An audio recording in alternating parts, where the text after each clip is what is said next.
Look, they always tell you that saving a life is a noble act, that it brings blessings and everyone will admire you for it. But for me, the story took a darker turn. I am David, and as a prison officer, I committed a crime to save a life, a crime that turned my entire existence into ashes. I paid a heavy price, so heavy that even now, when I close my eyes at night, the echoes of those events scream in my ears. I saved one life, but in exchange, I lost my own future and the life of my wife, Jennifer, the woman who was my entire world. This is perhaps the strangest drama you'll ever hear. Don't miss a single word, because this is the tale of a man who burned in the fire of his own kindness. I am 30 years old. To be honest, none of my childhood dreams ended with this stiff, cold uniform. I was always the one who ran from fights. The sight of rage and blood made me sick. I am a gentle soul, the kind of man who can't sleep at night if he sees a stray cat with a limp. But life doesn't always go according to plan.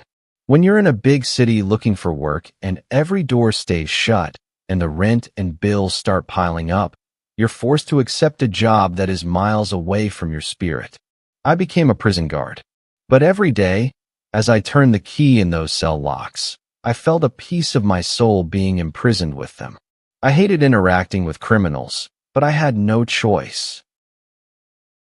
The only thing that made that cold, lifeless environment bearable was my home, the place where Jennifer waited for me.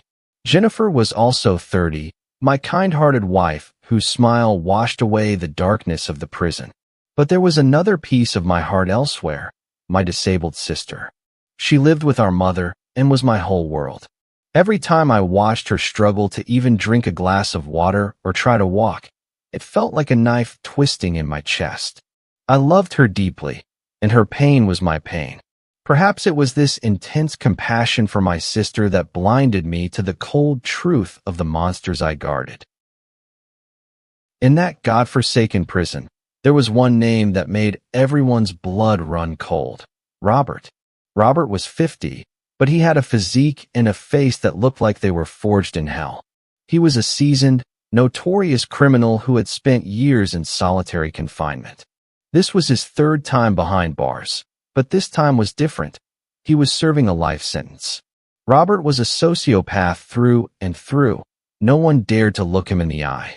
When he walked, the sound of his feet dragging on the floor broke the silence of the ward, and prisoners would crawl to the back of their cells. Even the toughest veteran guards preferred not to cross him.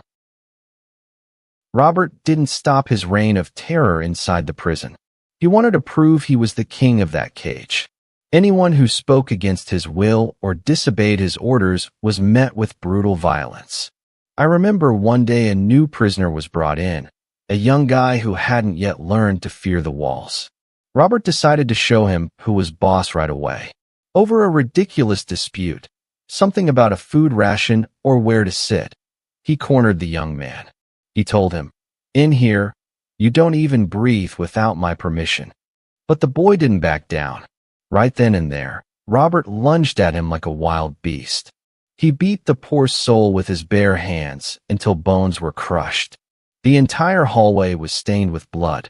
The young man was sent to the hospital half dead with severe injuries. The warden, fed up with Robert's constant disruptions and seeing the entire system's order falling apart, made a drastic decision. As punishment, he decided to transfer Robert to a remote, high-security prison in another city, a place where a dog wouldn't recognize its owner and conditions were 1,000 times harsher. Robert was to stay there for 2 years to break his spirit, and as fate would have it, the lot fell to me and 2 other officers to handle the transfer. When I received the orders, my legs went weak. Me? I was afraid of Robert's shadow, and now I was responsible for his transport? Fear consumed me, but there was no way out. If I refused, I'd lose my job, and then who would pay for my sister's treatment or our life with Jennifer? The day arrived. A specialized transport van was waiting at the prison gates. They brought Robert out, His hands and feet were bound by the heaviest shackles we had. Even though I knew he was practically immobile, as we sat in the van and I sat beside him, I could feel my heartbeat in my throat. The pungent smell of sweat and old tobacco from his body filled the small space. Robert's gaze was cold and piercing, as if he were dissecting every cell in my body with his eyes. For the entire journey to the airport, I didn't dare look at him once. I just prayed this nightmare would end quickly. We finally reached the airport. A small plane, specifically for prisoner transport, was waiting. My two colleagues and I, hands hovering over our holsters, led Robert up the stairs. Every step I took felt like I was walking into the lion's mouth. With every movement, the clinking of Robert's chains on the metal stairs sounded like he was mocking us with a rhythmic tune. We sat on the plane. I was directly across from him. The other two officers sat a short distance away.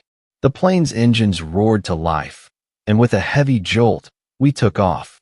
I said to myself, "David, just a few hours. Hold it together, and it'll all be over." But I had no idea this was just the beginning of a true hell in the sky.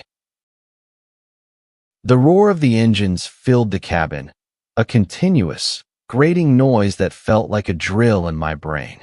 Robert sat opposite me.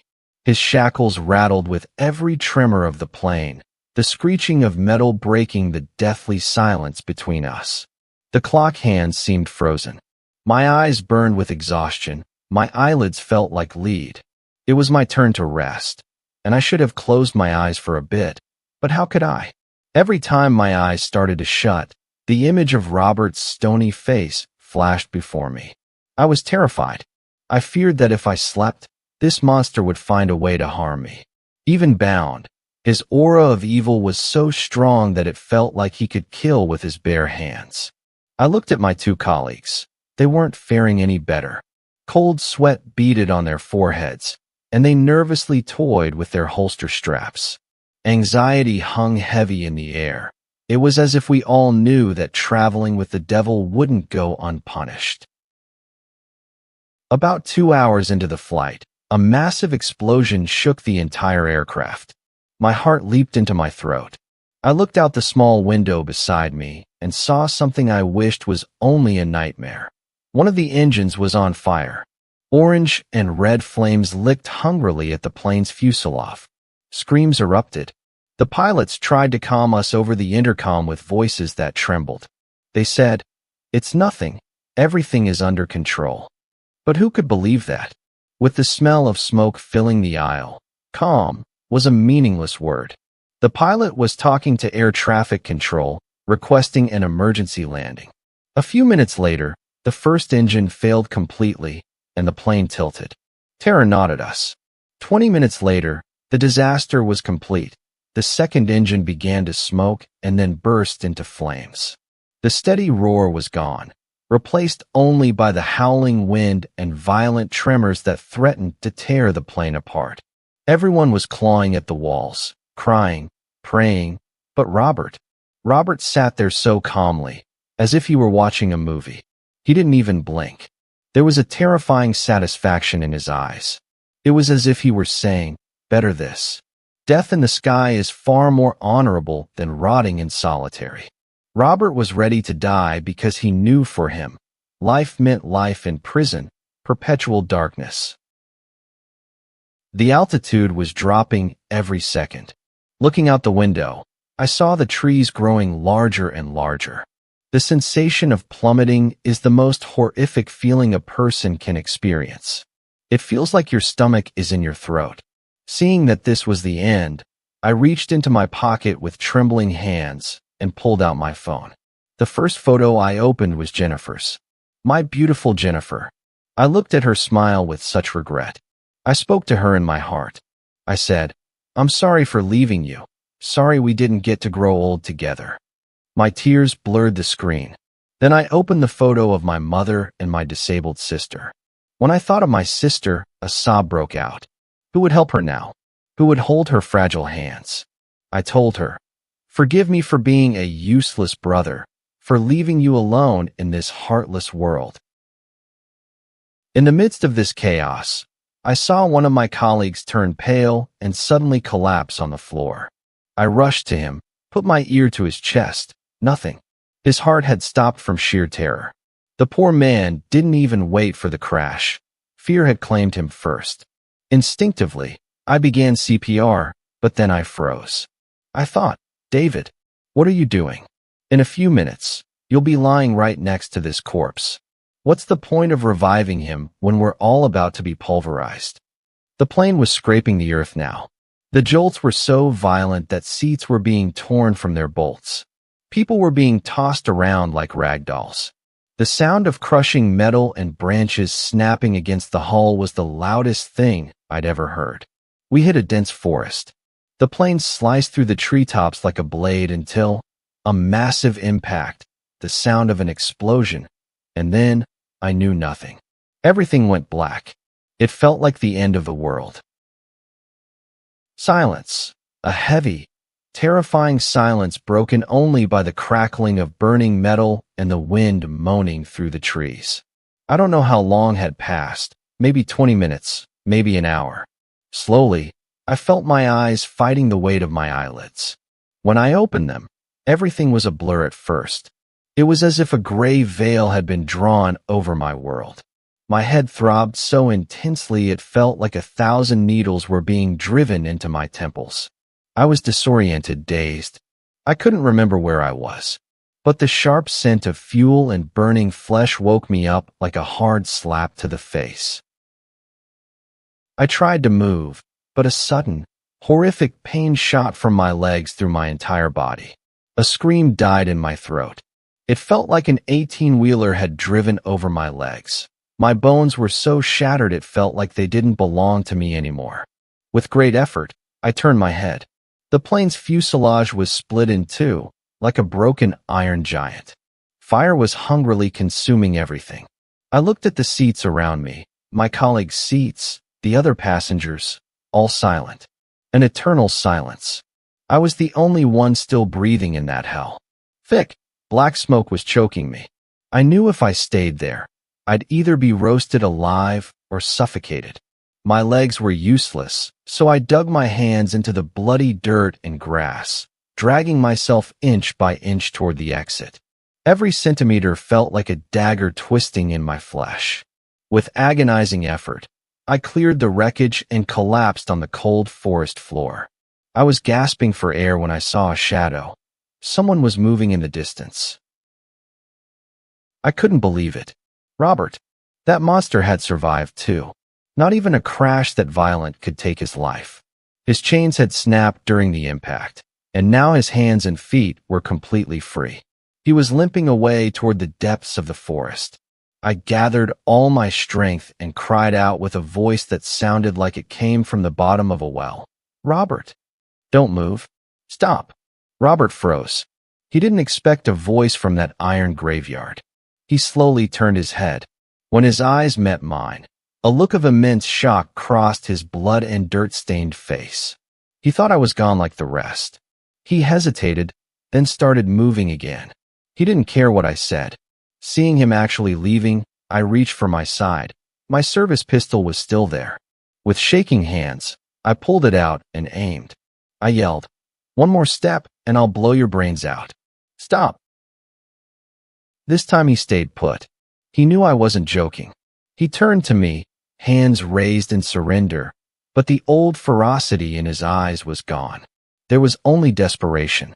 He started talking, his voice trembling. "David, listen, look at me. I'm a dead man already. If I go back to prison, life without parole is just slow death. Let me go. For God's sake, let me go. I won't tell anyone. Say you were unconscious. Say you didn't see how I escaped. No one will blame you. In this situation, you did your duty. It's not your fault I got away." I said firmly, "Shut up, Robert. I'm an officer of the law. I won't let a criminal like you back into society." But then, Robert suddenly burst into tears. He felt at his knees right there in the dirt and blood. Can you believe it? The most feared man in prison was sobbing like a defenseless child. He said, "David, I'm not asking for myself. I have a daughter, a disabled daughter. Since I was locked up, she's been all alone. She has no one. If I don't go back, if I don't take her somewhere safe to care for her, she'll die of hunger and loneliness.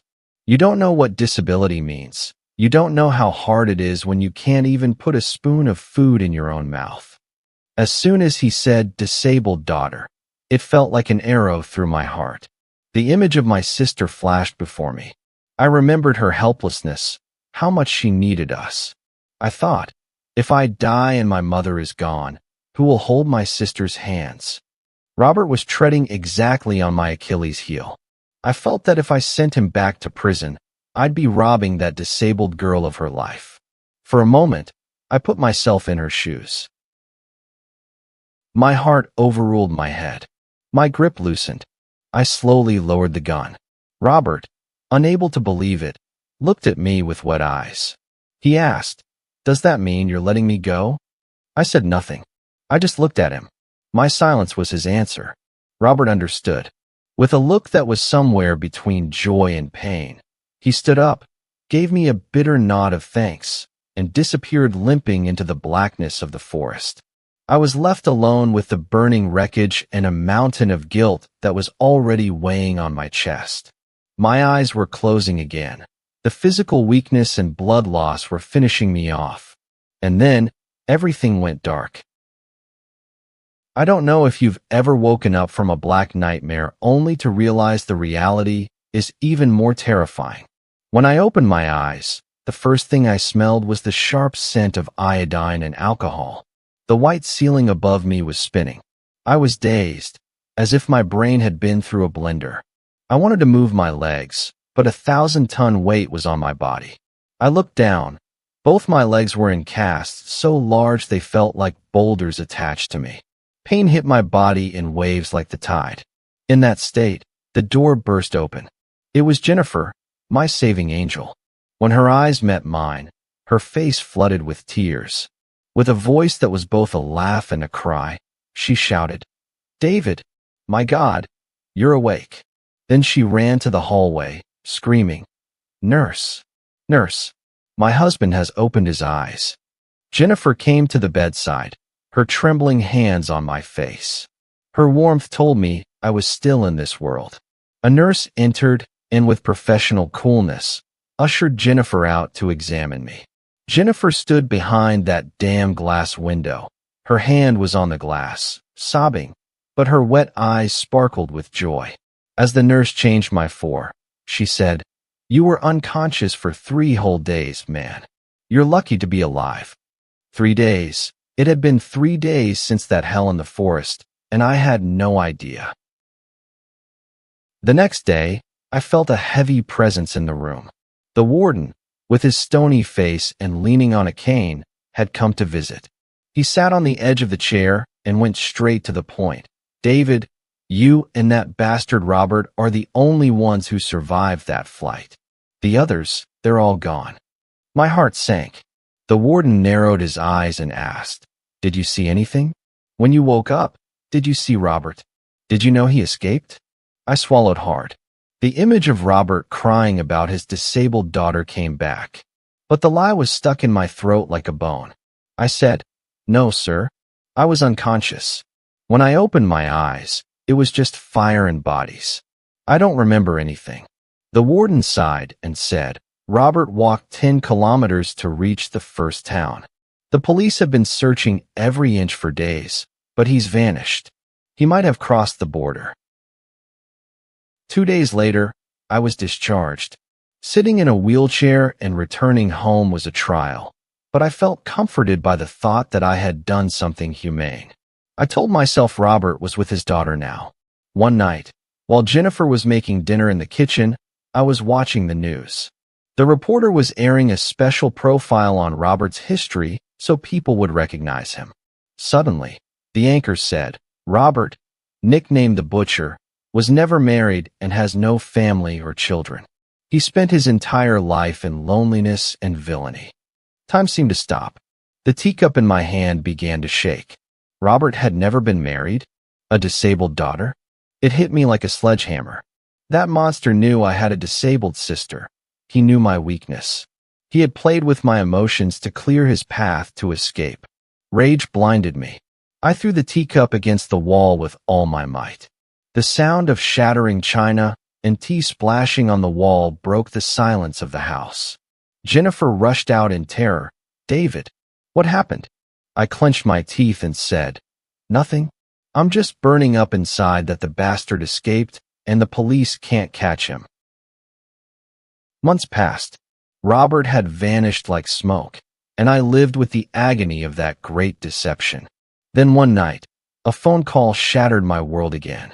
Jennifer had been in an accident. When I reached the hospital, she was already in surgery. I paced outside that cursed door for hours. The surgery ended and they brought Jennifer out, but she was unconscious.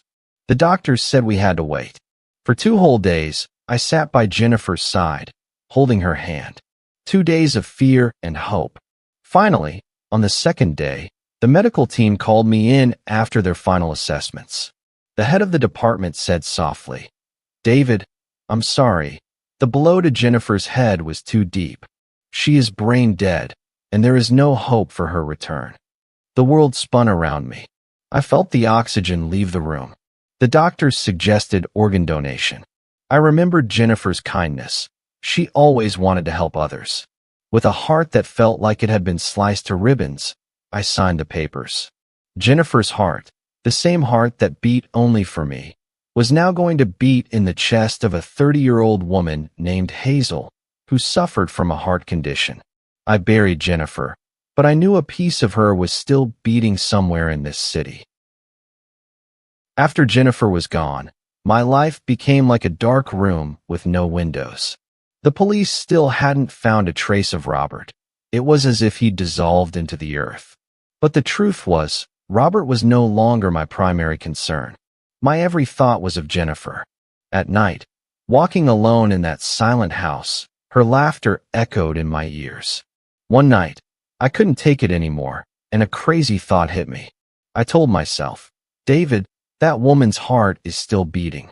If you could just hear that heart for 1 second, maybe this gaping hole in your chest would find peace."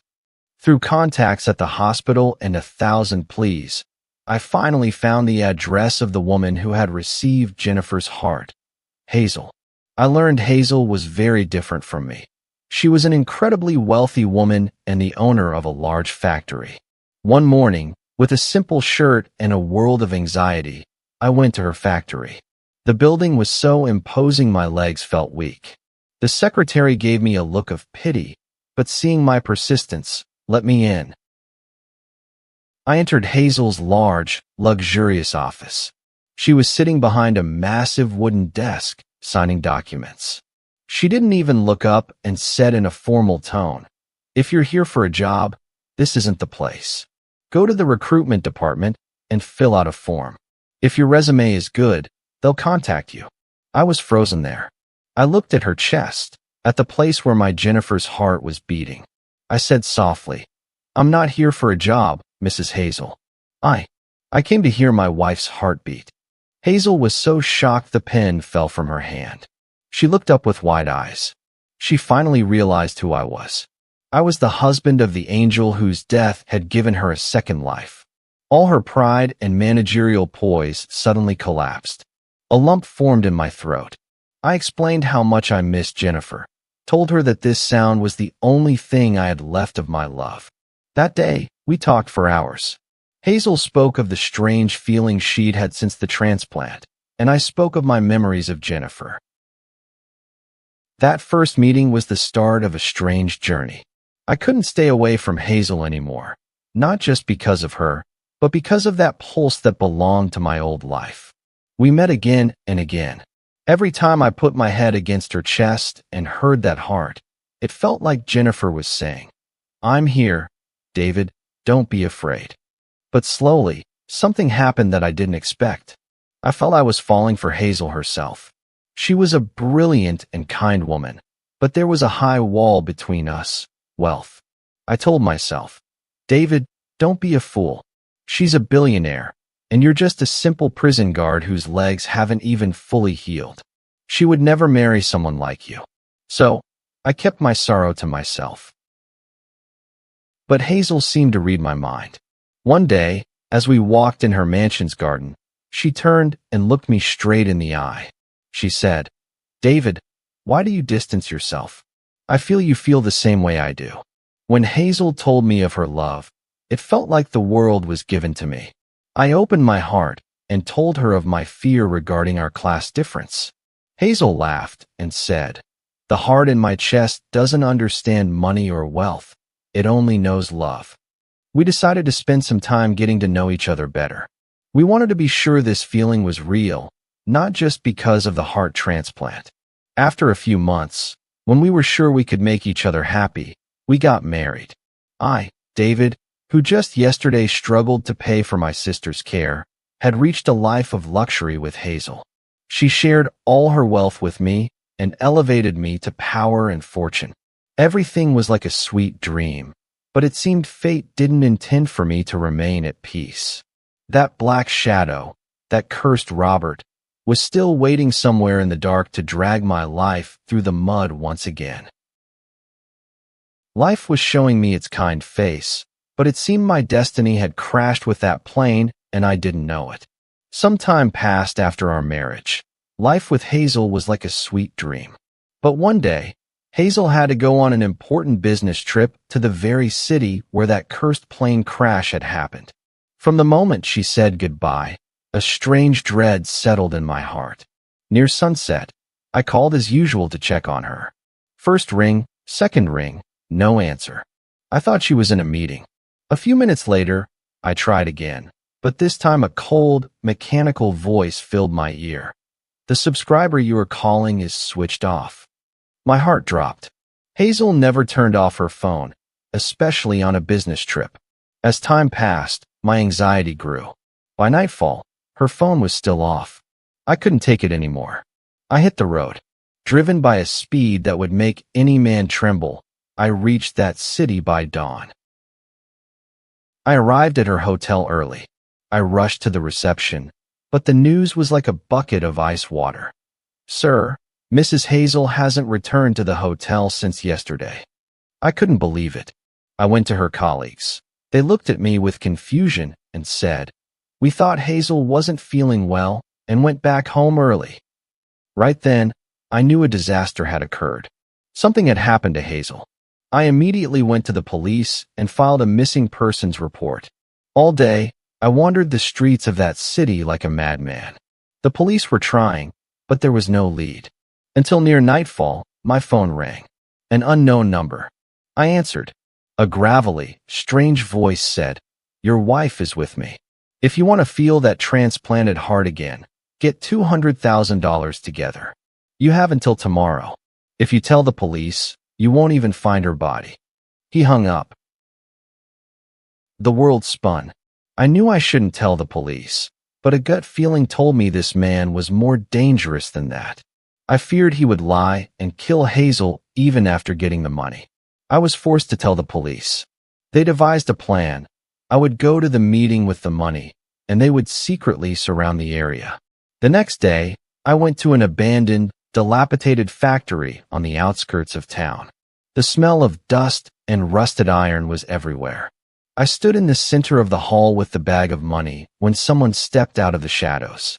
When his face caught the weak winter sunlight, I felt the blood freeze in my veins. Robert, the same ruthless killer I had freed with my own hands. Robert's eyes went wide when he saw me. We both realized how foul the game of fate was. With a pleading, trembling voice, I said, "Robert, I showed you mercy in that forest. Do you remember? You told me about your fake disabled daughter, and I gave up my duty so you could escape. Now show me mercy. Release Hazel." Robert gave a bitter smirk and said, "David, I told you then I owed you, but now I need this money. The world has changed, friend." At that moment, the police, unable to wait any longer, burst from their hiding spots. Robert, seeing he was surrounded, pulled his gun and started shooting. The factory was filled with the sound of gunfire and screams. With a swift move, Robert jumped into his car and, while firing at the police, broke through the perimeter and fled. The police chased him, but he knew those dirt roads like the back of his hand and vanished again. For 2 days, I died and lived 1,000 times with every ring of the phone, until the call came from the station. The detective's tone was the answer to all my questions. They had found Hazel's body in a desert, miles away from the city. The heartless Robert had killed Hazel after his escape and left her body like a piece of trash. Hazel was dead. Jennifer had died for a second time. That heart that was supposed to beat for years was now under the cold earth. Guilt gnawed at me like a parasite. Every night I sat in solitude and told myself, David, if you had done your duty that day, if you had put the cuffs on Robert, Jennifer wouldn't be here, but Hazel would. With your foolish kindness, you opened the door for death. I couldn't carry this heavy burden anymore. After a few days, I went to the police station. I sat across from the same officer who was following the case and laid out the whole truth. I told them how I was deceived by Robert, how I lowered my gun in the forest and let him flee. I told them I was an accomplice to this murder. The price for my mistake was heavy. I broke the law to save one person, and now I had to pay. For a serious violation of duty and aiding the escape of a life-sentence convict, I was sentenced. Now, I am in the very place I always ran from. I am behind the same bars I guarded for years. I saved one life, but with that act, I brought all of our lives to ruin. This was the story of my life, a story that began with compassion and ended with blood and prison bars. All the stories I share on my channel are written by me, and unlike other YouTube channels, they are not copied.